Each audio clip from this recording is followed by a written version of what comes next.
Senator Kelly. The gentlewoman from Indiana. Thank you, Mr. Chairman, and thank you for holding this hearing. It's a very important issue, and I'll be honest with you, my exposure to AI was very limited, and then my young daughter suggested me on some of the projects to use ChatGPT, and I was actually very interested to see how many issues that it can help you and how many issues is analyzing big sets of garbage data, especially if you talk about fiscal issues, since we talk so much garbage, so it's garbage in, garbage out. So there is a data quality problem in some of the issues, and you really need to do it.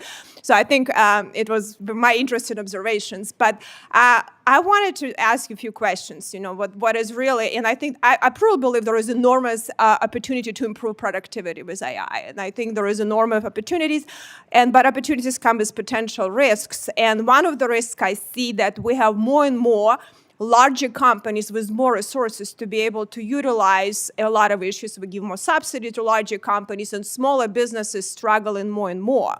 So from your perspective, to compete in these markets, more subsidies we pass, they're accessible only to very few, so we have oligopoly problem in a lot of markets now. So what do you think from your perspective to make markets more competitive and work in AI be more accessible to more, competition? What do you think that maybe Mr. Reinhardt, you can answer for, and then I have a few other questions. What do you think a legal framework that we need to address as Congress? What kind of laws related to data, related to consumer protection, maybe related to some other areas, and what is available that we also have smaller businesses to be able to compete in these markets, not only larger businesses with more resources? Maybe Mr. Reinhardt, you can be first. I think that what's interesting about AI is that it flips some of those normal oligopoly assumptions. That in fact, what we're seeing is some of these most advanced models are coming from very narrow teams. So as much as I think we should focus specifically. We've talked a little bit about R&D tax credits, how those can be important. But I think fundamentally, what's unique about AI is that it really does change the market, and that new players can get in a way that they never have been able to before. So I think that what I would suggest is that a lot of companies need clarity, right? There's, especially in financial spaces, there's kind of uncertainty when it comes to, for example, the definition of AI. There's a whole bunch of little things that probably need to be dealt with to ensure clarity when it comes to the legal frameworks. But fundamentally, I think what's interesting and new and important about AI is that it really does change the dynamics, that small players can get into the market in a very major way, and we've seen this. And I really think that that's what's great and innovative about this new technology.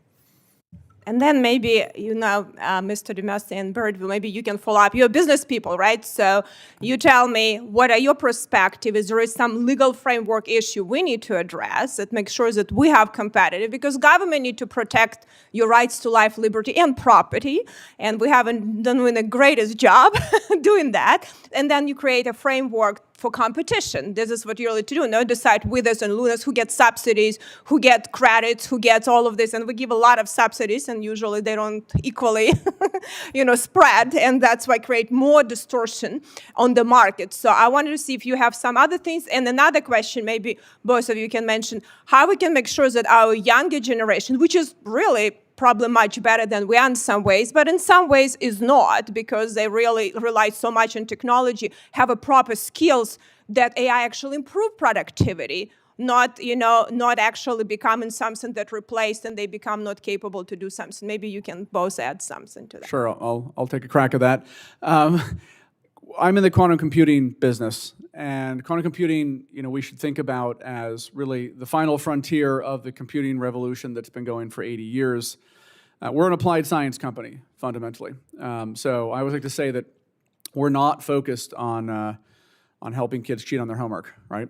And so, we're focused on solving unsolvable problems for classical GPUs. And so the great thing about our company and industry is everything we're doing is creating jobs. There are no jobs today applied against problems that take a century to solve with a GPU data center, or take 1 billion years with a GPU data center. And so every time we advance our machines, we're making these problems accessible, and we're creating new industries. The government, this administration has done a fantastic job of obviously creating an environment for I&Q to flourish. We were a venture-backed company before we were public, and so obviously we're big believers in the free market and price mechanisms that, if you have something compelling, capital flows. To answer your question on education, I'm a physicist originally, and I can remember when I went to Cambridge University how much quantum mechanics was on the curriculum in the 90s versus complete lack of it in prior generations in the 60s and 70s. There's a lot of quantum that has correctly made its way into high schools, even maybe middle schools, and certainly undergraduate courses around the world. And so that free market mechanism is doing a good job of getting people forward-looking in how they're learning and being trained. The last thing I will say is, INQ in the United States government at all levels, state, federal, local, has a tremendous opportunity to make us the standard effectively that wins. And we need to build the application and software layer. And so I would echo some of Mr. Reinhardt's comments around the depth that needs to come from specific applications, specific verticals. Building those on our quantum computers gives us the greatest opportunity to create value, grow the economy, create jobs, and of course, lead the world. My time has expired. Thank you, Mr. Chairman. Thank you. And the